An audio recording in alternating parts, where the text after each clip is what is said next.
We are hearing SRIMAD BHAGAVATAM. We heard Brahma thus engaged himself in penances for 100 celestial years, as advised by the personality of Godhead, and applied himself in devotional service to the Lord.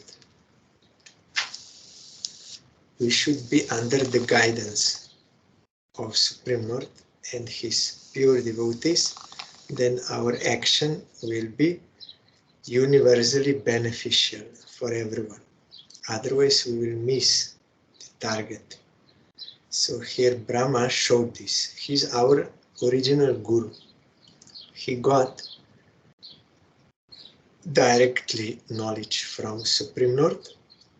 Then Narad got from him, Vyas got from him, and like this going down to our Gurudev. Then we can get that knowledge about what is our eternal relation with Krishna, what is the ultimate goal of life, and how we can attain it. Sambandha Videya Prayojana. Tat Vilokyabja Sambhuto Vayuna Yat Adishtitaha Padmam Ambaschatat Kala Krita Viryena Kampitam. Thereafter, Brahma saw that both the lotus on which he was situated and the water on which the lotus was growing were trembling due to a strong, violent wind.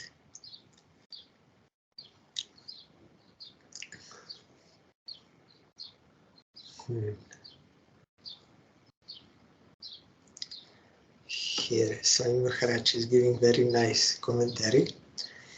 The material world is called illusory because it is a place of forgetfulness of the transcendental service of the Lord.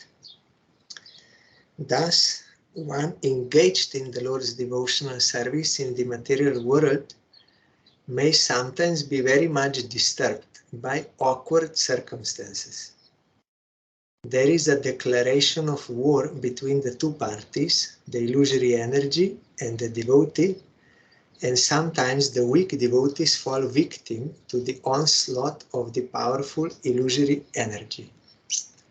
Lord Brahma, however, was sufficiently strong by the causeless mercy of the Lord, and he could not be victimized by the material energy, although it gave him cause for anxiety when it managed to totter the existence of his position. Once in Bombay, I was speaking with Gurudev in his room. Then he told me that perhaps because before I was training some martial arts, so perhaps Gurudev was explaining me in that way. He said that this is like a fighting, and in the beginning Maya will attack, will offer so many things to distract you from service of Krishna. Maya very strong and will attack. And in the beginning of devotional practice, mostly you will lose. You will come under the influence of Maya. But when you will be spiritually strong, at that time, Maya will still attack. But you will always be able to win. That goes up to that. Now I'm telling, the Gurudev stopped here. So that goes, this struggle goes up to Bhava stage. We saw in the case of Haridas Thakur, Maya Devi herself came and wanted to distract him. But because he was strong, he was realized, so she could not attract him, but she ultimately surrendered to him. So when one is in the Bhava stage, there are certain symptoms. One of the symptoms is kshanti.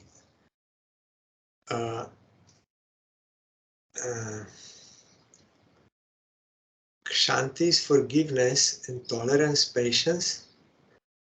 There it is mentioned that though they may be cause of agitation or anxiety or something, but still that cannot disturb the devotee established on that platform.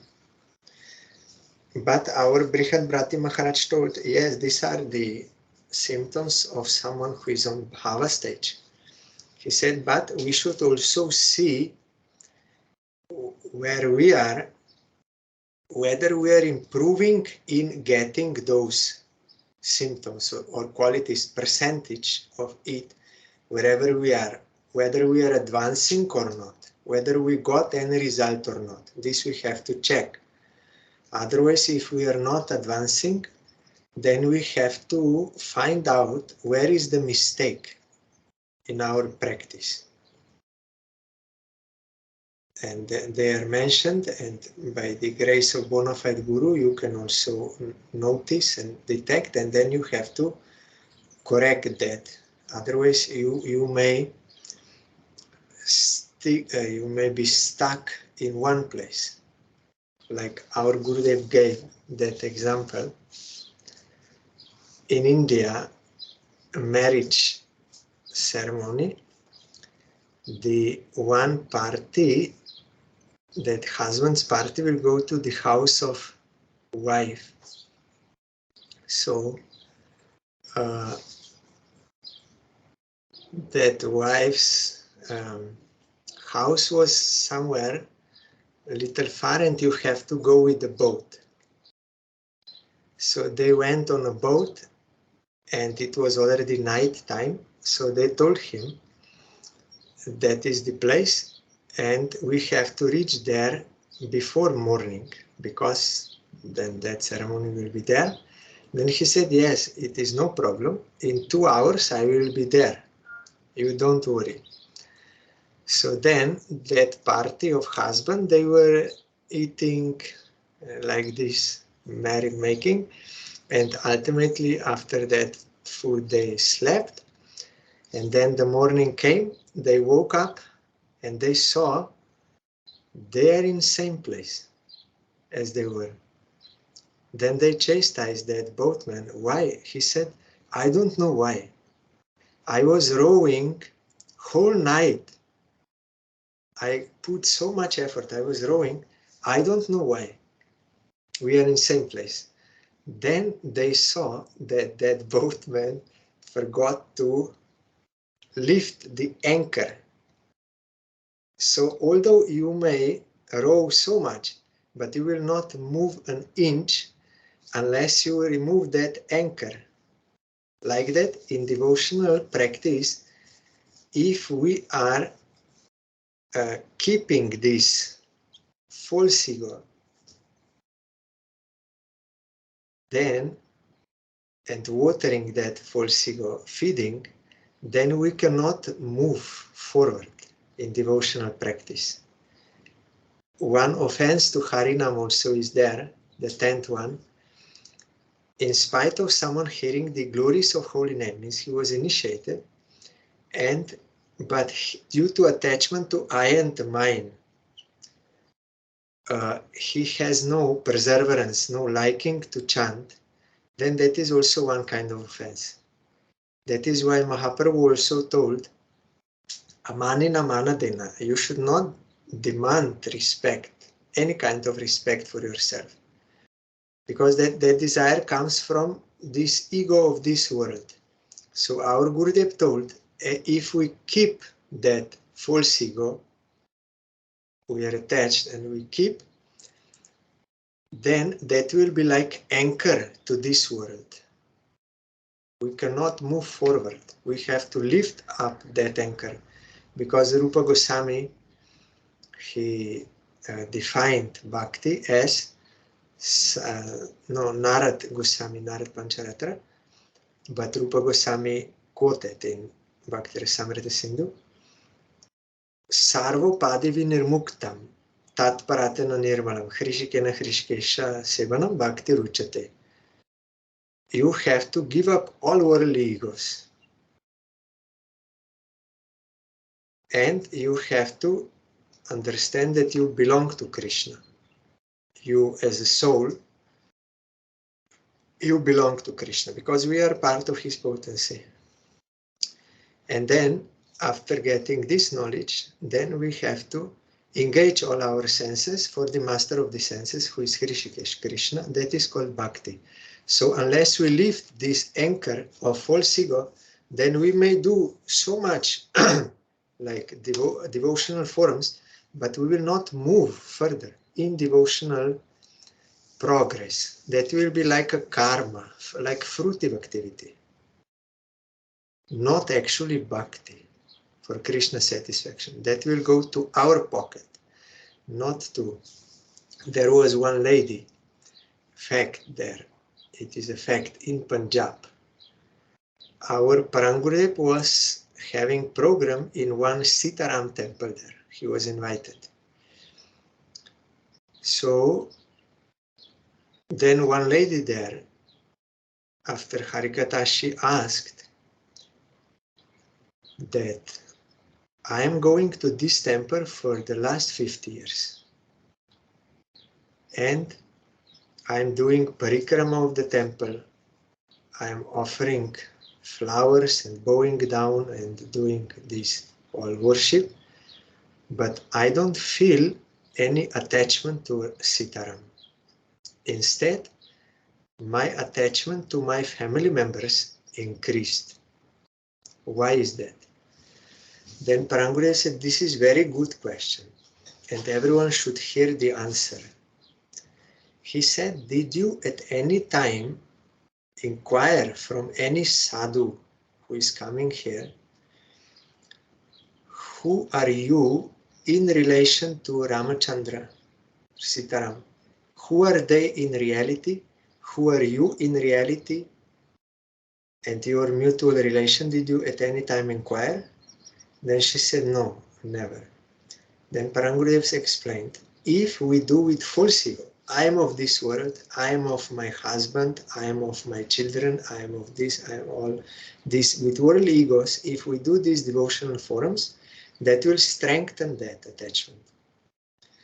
But we have to get that knowledge from realized soul, who is actually Supreme Lord, and who am I actually, and what is my relation with him, and with all others, also family members and all others, how they are related to Krishna. When with that kind of knowledge, Sambandha Gyan, when we will do Abhidaya, means process, then we can attain result of devotion, means that spiritual result. Otherwise, that will strengthen that. So that is very important to know. So our Brihad Bharati Maharaj told, you have to check. Actually, Bhaktivinoda Thakur told, he wrote, and Srila Bhaktivinoda Puri Maharaj used to tell this on Ekadashi days, that on this Ekadashi, that some Ekadashi was, so Puri Maharaj told, you have to check today from previous Ekadashi to this Ekadashi today, whether I made any progress in devotion or not. You have to examine yourself. If not, then why not? What is the cause? Bhaktivinoda Thakur wrote that this examination should be there. So our Brihad Bharati Maharaj also told me, you have to see whether your forgiveness and tolerance is in any way increased or same. Sadhus, they don't have any grudge because they see it is happening with the will of Krishna. So you have to see whether how much you realize this or not, and how much time you are wasting for things not related to the service of Krishna. Because one in Bhava stage, he does not want to waste any time. 24 hours he wants to be engaged in the service of Krishna in different ways according to situation, and how much taste one already developed for Harinam. In our stage, it means, once Gurudev brought me, it means how much we can be attentive to Harinam. Because taste will come on Ruchi platform, but on our platform as practitioners, how much I can be attentive to Harinam. And then having desire to sing the glories of Supreme Lord. These are all symptoms of bhava, but they have to be, at least they have to start to develop during devotional practice. We have to see whether we are progressing or not. So here, Sai Maharaj is telling, sometimes weak devotees fall victim to Maya. But strong devotees will not, because Maya will attack up to Bhava stage. But even in Bhava stage, that example is there. Bharat Maharaj. He was on Bhava stage. And he was in forest, engaged in the service of Krishna, giving up kingdom, wife, everything. And engaged himself in the service of Krishna, but by providence, some karma came to him in the form of that deer. The deer, female deer, she became afraid of lion or tiger coming after her. So out of fear, she jumped over that spring of water. And because she was pregnant, a small deer fell down from her womb into the water, and she died there. Because she was pregnant and those things. So that small deer survived and was drowning in the water. Then King Bharat, out of compassion, he took the deer and started to take care of him, and he became too much attached. We will come in this topic, to this topic in Bhagavatam. A very nice topic. How gradually he became attached to that deer, always thinking of him and gradually losing all spiritual practice. Then at the time of death, he was thinking of that deer. Even when he was doing Sandhya, chanting Gayatri, he was sitting on asana, chanting but thinking of that deer. Where did that deer go? He has very beautiful eyes. Maybe some animal attacked him. But always thinking, even while doing, but all sadhana also lost gradually. So it is nothing wrong to be compassionate, but not only on bodily platform, we have to see everyone in relation to Krishna, then there is no problem. But in his case, this happened, that this karma came to him by the will of Krishna. So he thought of deer and he became deer, next life. Because Krishna in Gita says, what you will think at the time of death, you will become that. There you will go, so he became deer. But because he was a very advanced devotee, that devotion is never lost. He, in the form of deer, he understood his mistake. And that is why he did not remain with deer family. He went to near one ashram where sadhus were staying, and they were doing kirtan and harikatha and taking prasad. There he stayed, near that ashram, and was hearing kirtan and harikatha, and what sadhus they will throw, that prasad remnants on the plate, that he will take only. So then he after some time, he left the body of that deer. Next life, he became Jor of Bharat. In that life, he was perfect devotee from birth, immediately. And his father wanted to engage him in Brahminical duties. He was born in Brahmin family, but he acted as if he's mad. He did not want to get entangled in anything in this world. Even Brahminical father wanted to teach him Gayatri and how he will do fire sacrifice and all these duties of Brahmin. He did not, because he was always chanting and remembering Krishna directly. So later on, he awakened that Rahugana king from illusion. He awakened him out of compassion. So weak devotees fall victim, and there is sometimes like this also. Someone may, by accumulation of sukriti from before, he will come in contact with real devotees, and he will be inspired to worship Krishna sincerely. But after some time of practice, then some karma, bad karma will influence him. At that time, he was not under the influence, because karma will come at appropriate time. So sometimes karma may also take away some devotee,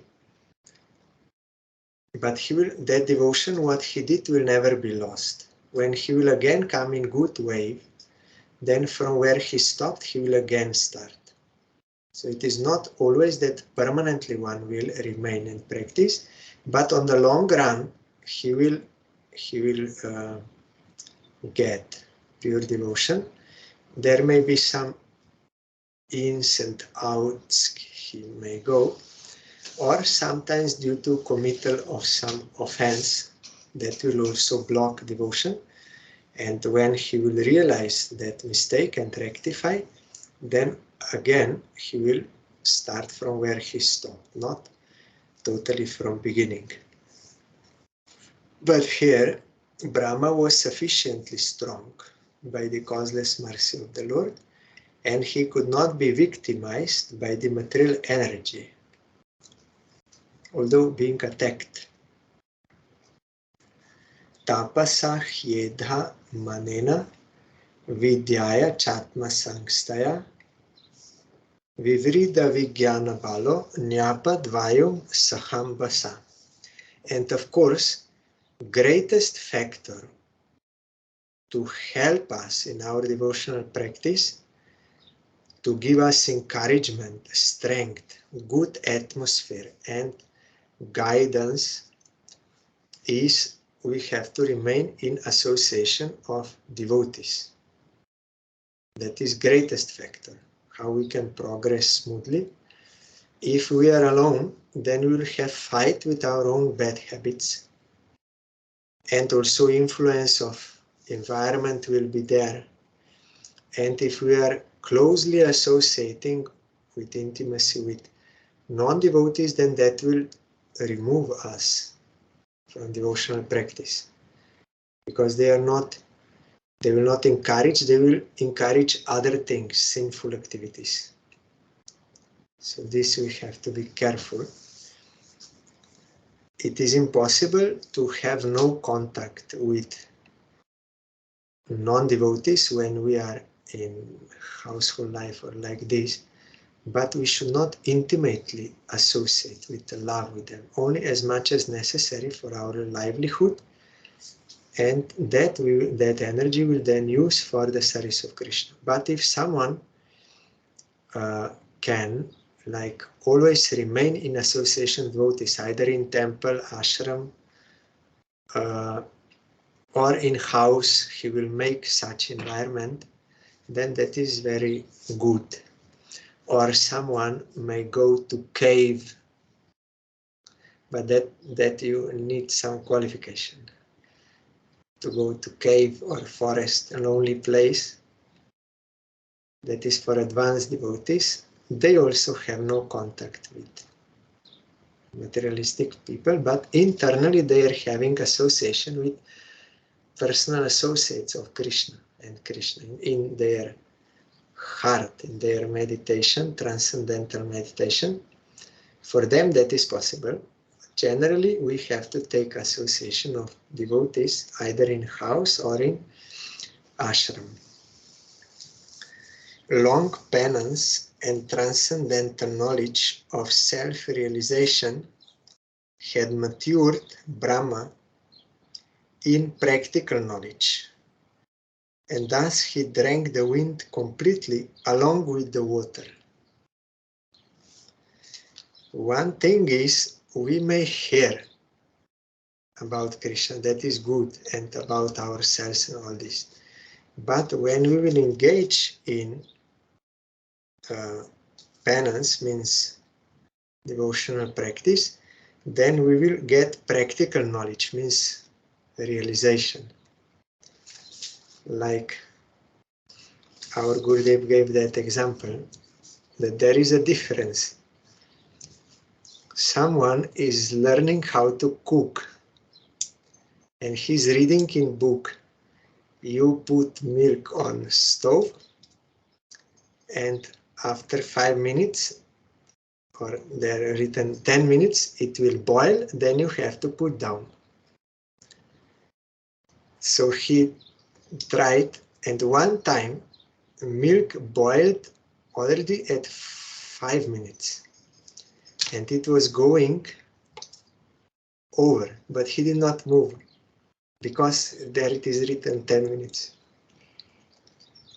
That is not practical knowledge, only theoretical knowledge. But someone, some old lady or some lady, experienced knowledge, she will know, no, that time you have to move. When it will boil, you have to immediately move. So theoretical and practical knowledge.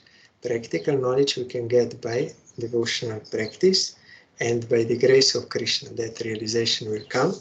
And Gurudev told that practical life should be there, not only theoretically. We may memorize many shlokas and speak many nice lectures and all this, but practical life is necessary. We have to really engage in the service of Krishna. That will be beneficial for us, and that will give real inspiration to others also, not only theoretical knowledge.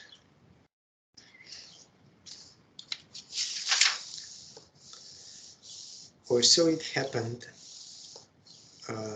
our Gurudev played this pastime to give us teaching.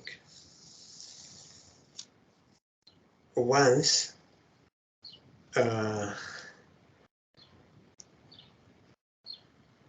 Parangurudev was on tour, and one person was very eager to invite sadhus. So our Parangurudev sent our Gurudev and some others, maybe that time Brahmacharya or maybe sannyasi already. So Gurudev went there, and there were programs, and then somehow that tour something changed, and Parangurudev on the way to some place, he would also be able to come here. So those devotees were very eager, and Parangurudev came. And he was having Harikatha for some days. Then he left further, and Gurudev stayed there. Then that owner said, may I tell you something? You will not become angry. Then Guru said, no, you are here, you are so much serving and everything, you tell whatever you want. So then that said, you spoke very nicely these Harikathas, and you did not say anything different than your Gurudev. Same thing you said. But when he was speaking, there was something different, and that touched our heart very much. Although he spoke same things as you already spoke before, same thing. Then Gurudev said, yes, it is true. Why? Because our Gurudev, he is 24 hours engaged practically in the service of Krishna for his satisfaction only. That is why his words, they have different power. They are practical words, not only theoretical. So this also we may feel. Or someone chanting Harinam, there are degrees of quality of chanting. Someone who has direct relation with Krishna, he is chanting Harinam and I am also chanting. There is a great difference. Or Haridas Thakur is chanting Harinam and Maya Devi comes, cannot do anything. But we are also chanting, but so many desires there. So quality is different, although same mantra, everything. And practical life is necessary. That will have effect.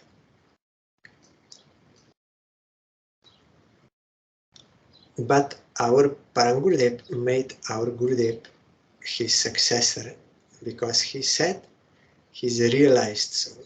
And it was proved. Because Gurudev awakened so many sleeping souls and he was never deviated in any way. But that time they played this pastime to give this teaching that it is not only about the words, it is about your character. One time also, our Gurudev was not traveling so much to all places as he used to before for preaching due to old age. But some devotees, they informed Gurudev that there will be some preaching in that place. Some devotees will go. Then Gurudev asked who will go. Then they said this one. And Gurudev said, and who else? And then they were explaining more, giving more names. And Gurudev repeatedly was saying, and who else? Who more will go? And then they thought, these devotees thought that maybe Gurudev is thinking that not enough devotees are going there. So they ultimately said, and we can bring others or like this. And then they remember, oh yes, and also our Srila Bharati Gosai Maharaj will also go. Then Gurudev was satisfied. Then he said, okay, then okay. Because someone who has personality, who has character, has to go. Otherwise, there is no preaching. You may bring so many devotees, but if there is no someone who is established in realization, that will have no effect. We may speak all words, but it will not touch the heart of others. It cannot change their heart. It cannot awaken them. So one personality must go. Character. Like you know, that boy, he was having problems because he was eating sweets. So they took him to doctor.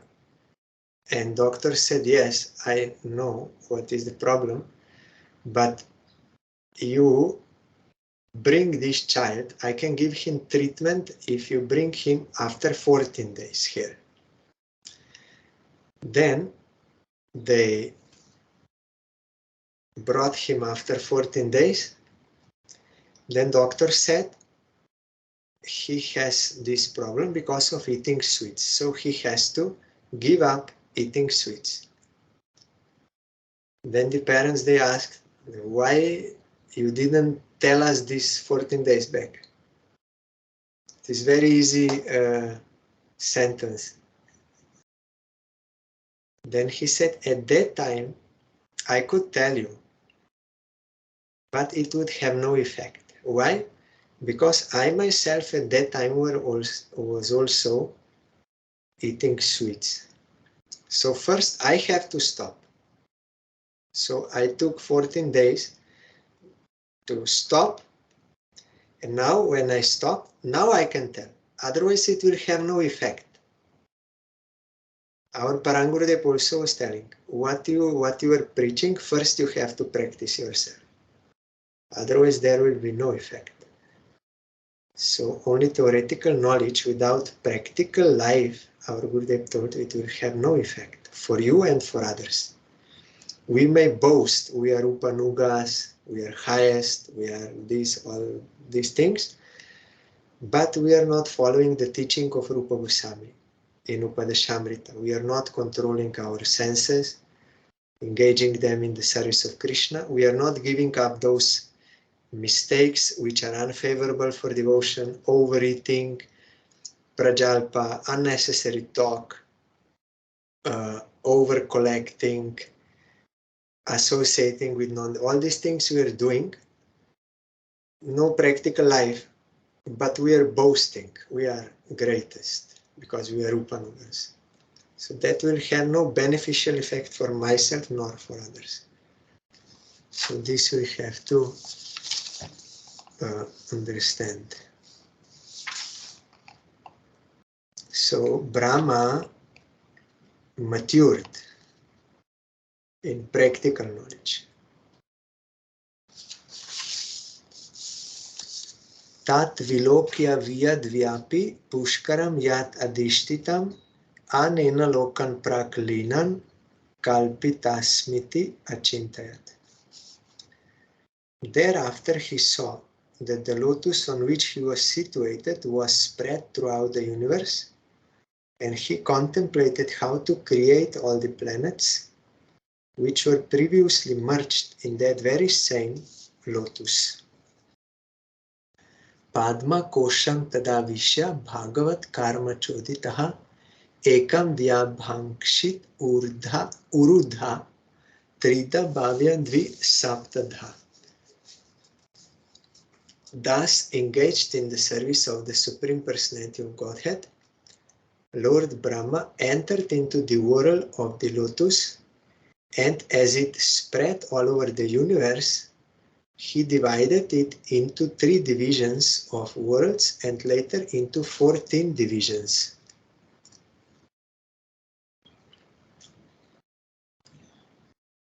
Upper, the 3 worlds, 3 bhuvan, upper, middle and lower, and they are then divided in 14. Earth is in the middle.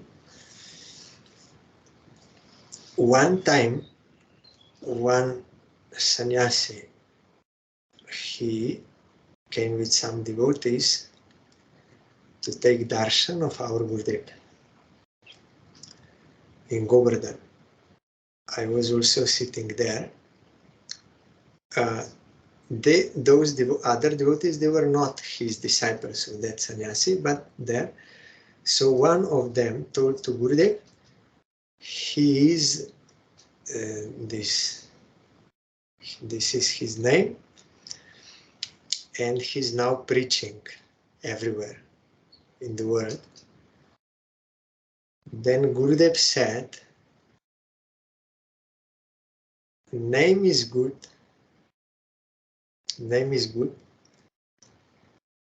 and for preaching, ideal character is necessary. Then later on I understood why Gurudev said that. Ideal character is necessary. What we, as Parangurudev told, what we preach, we first have to practice ourselves.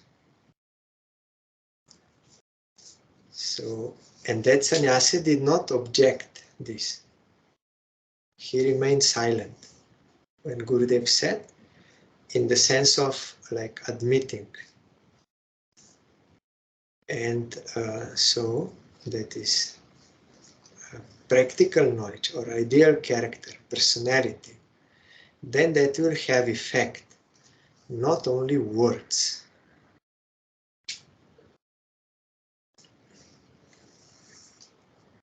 Etavan jiva lokasya samsta bedah samahritaha dharmasya hi ani mitasya vipakah parameshtyaso. Lord Brahma is the most exalted personality in the universe because of his causeless devotional service unto the Lord in mature transcendental knowledge. He therefore created all the 14 planetary divisions for inhabitation by the different types of living entities.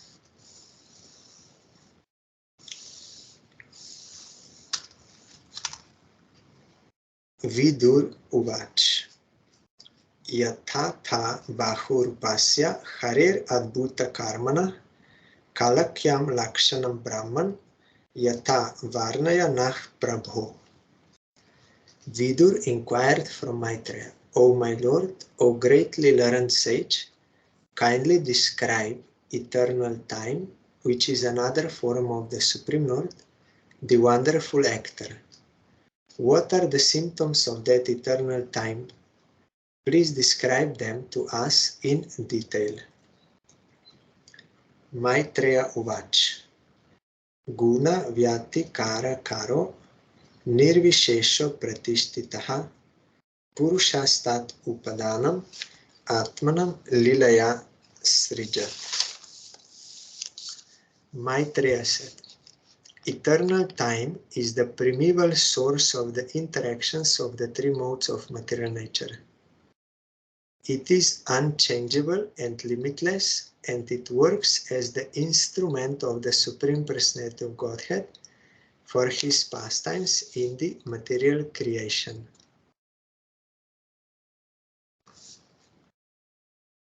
Eternal time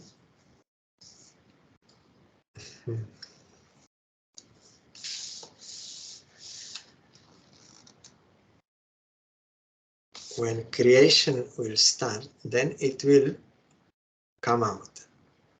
And then again, it is going in cycles. But that point, previous point, that for preaching, ideal character is necessary, it applies to all, not only at that time, but it applies to all. Also, when in America, in one place, our Gurudev was explaining that first verse of Upadeshamrita, who is qualified to govern the world, or some are saying who is eligible to accept disciples. He may guide them. So that we have to see also. Vacho vegam, manasa krodha vegam, jiva vegam, udara upasta vegam, etan vegam jo vishaheta dhira, sarvam apimam prithivim sashishat. One who has control over his speech means he's speaking about Krishna only, not other worldly things. Vacho vegam, manasa vegam, mind, control over mind. Mind always thinking and planning and speculating, but those who are realized devotees, they have mind under their control and they're always thinking about Krishna. In that way, mind is properly utilized. And krodha, manasa krodha, anger, they have control over anger. They have no any other desire, so there is no possibility of origination of anger due to unfulfilled desires. They may be angry out of compassion to rectify someone, but that will be out of love, not out of malice. And they can control that anger. It is not that they are under the influence of anger. Like Narad Goswami, he cursed Nalakuver and Manigriv. That is usage of anger, not coming under the influence of anger and because of wrong motives. Krodha, jihva, tongue always wants to eat good food, cannot control the tongue, always running after good taste and becoming slave. But one who is taking only prasad and as much as necessary only for his service of Krishna and what is given by Krishna. He's not demanding this and that and being disturbed. Why again this thing or that is not in them.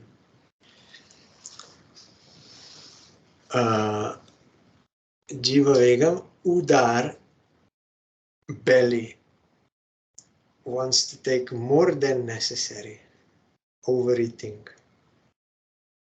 And Upasta means genitals, want to enjoy. So one who can control these by engaging himself in the service of Krishna, getting that transcendental realization, he is only eligible to govern the world, to control the world, or to accept disciples. Not that just anyone with some little knowledge and with some desire for name and fame and for something or for donations like this, then that will not work in the long run. Vishwam Vai Brahma Tan Matram. That is why Brahma is our Gurudev. He is mature in devotional service. Vishwam Vai Brahma Tan Matram Sanstitam Vishnu Maya Ishwarena Parichinnam Kale Navyakta Murtina. This cosmic manifestation is separated from the Supreme Lord as material energy by means of Kala, which is the unmanifested impersonal feature of the Lord. This is Kala means this time. Our Vishnu Maharaj now, the one who will come now, he is often describing this, how by Kala everything is controlled in this world. It is situated as the objective manifestation of the Lord under the influence of the same material energy of Vishnu.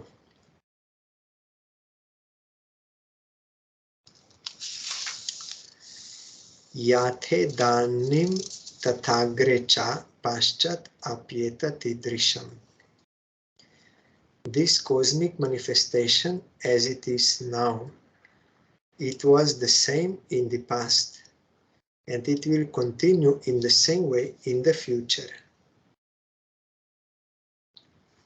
Yes, here, Sai Maharaj is telling, there is a systematic schedule for the perpetual manifestation, maintenance, and annihilation of the material world, as stated in Bhagavad Gita, Bhutta Grama Vimam Kritsnam Vasham Prakritir Vashat. As it is created now and as it will be destroyed later on, so also it existed in the past and again will be created, maintained and destroyed in due course of time. Therefore, the systematic activities of the time factor are perpetual and eternal and cannot be stated to be false. The manifestation of temporary and occasional, the manifestation is temporary and occasional, but it is not false, as claimed by the Mayavadi philosophers. They say it does not exist, it's total illusion, but it is not like that. The point only is temporary. Perpetual manifestation for those jivas who want to act as enjoyers. For them, this playground is given. Okay, you can act like gods, but it is temporary. We cannot hold on to anything and it is unnatural. It is like a prison house. When one will come to his senses and will surrender to Krishna and engage in his actual duty and eternal function, then he can be liberated from this perpetual and can enter into Nitya Lila.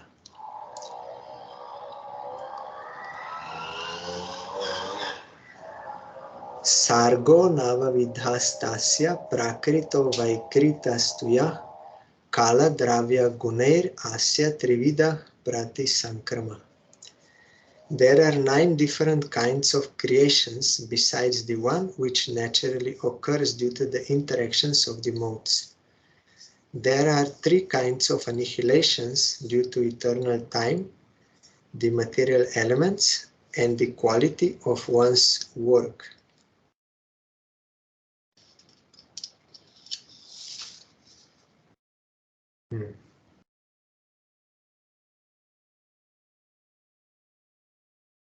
The 3 kinds of annihilations are due to the scheduled time of the annihilation of the entire universe, due to fire which emanates from the mouth of Ananta, due to one's qualitative actions and reactions. There is always some creation and destruction. Only this one verse I will read. Adyastu mahatah sargo guna vaishamyam atmana dvitiyas tvahamo yatra dravya jnana kriyodaya. Of the 9 creations, the first one is the creation of the Mahatattva, or the sum total of the material ingredients, wherein the modes interact due to the presence of the Supreme Lord. In the second, the false ego is generated, in which the material ingredients, material knowledge, and material activities arise. Tomorrow there is disappearance of Vakreshwar Pandit. It is not mentioned on our calendar, but in book of Gurudev it is mentioned. Tomorrow Shashti in the month of Ashar is disappearance of Vakreshwar Pandit. So we'll hear about him. Maybe if there is time also Bhagavatam.